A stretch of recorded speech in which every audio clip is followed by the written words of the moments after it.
Hello everyone, I'm Dr. Amrit. Today I'm going to tell you the 5 key differences between ADHD and autism, which quite look similar but it's not.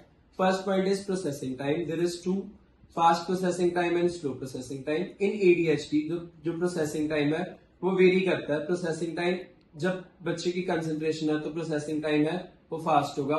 जब बच्चा distract हो रहा है तो जो processing time है वो slow होगी.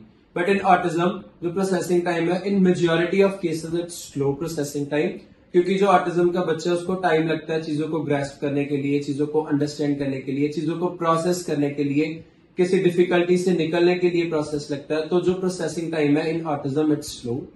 Second point is impulsivity and slow build.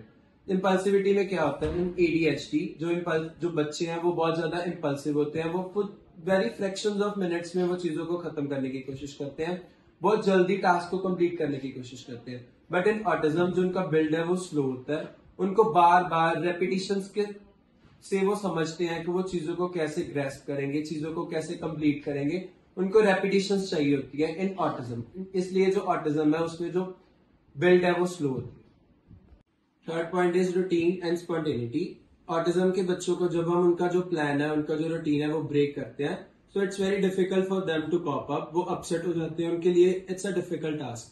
But जो एडीएचडी के बच्चे हैं उनको नई नई चीजों को जानने की बहुत इच्छा होती है. They are very comfortable with sudden changes. उनको नई नई चीजों को एक्सप्लोर करना होता है. Fourth point is monotropic and multitasking. जो ऑटिज्म के बच्चे हैं उनका वेरी डीप नैरो फोकस होता है. वो एक टाइम पर एक ही काम कर सकते हैं. वो अपना एक फोकस सिर्फ एक वर्क पर, एक एक्टिविटी पर लगाते हैं. बट जो एडीएचडी के बच्चे होते हैं वो मल्टीटास्किंग कर सकते हैं.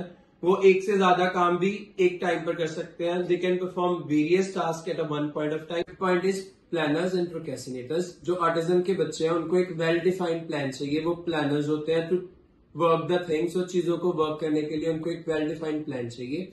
और जो एडीएचडी के हैं वो प्रोक्रेस्टिनेटर्स होते हैं. उनको चीजों को इनिशिएट करने में प्रॉब्लम होती है, टाइम मैनेजमेंट में प्रॉब्लम होती है. उनका जो लो एंड पुअर इम्पल्स कंट्रोल होता है, at the end of the activity या एंड ऑफ टास्क पे वो बहुत ज्यादा इम्पल्सिव हो जाते हैं. Thank you so much.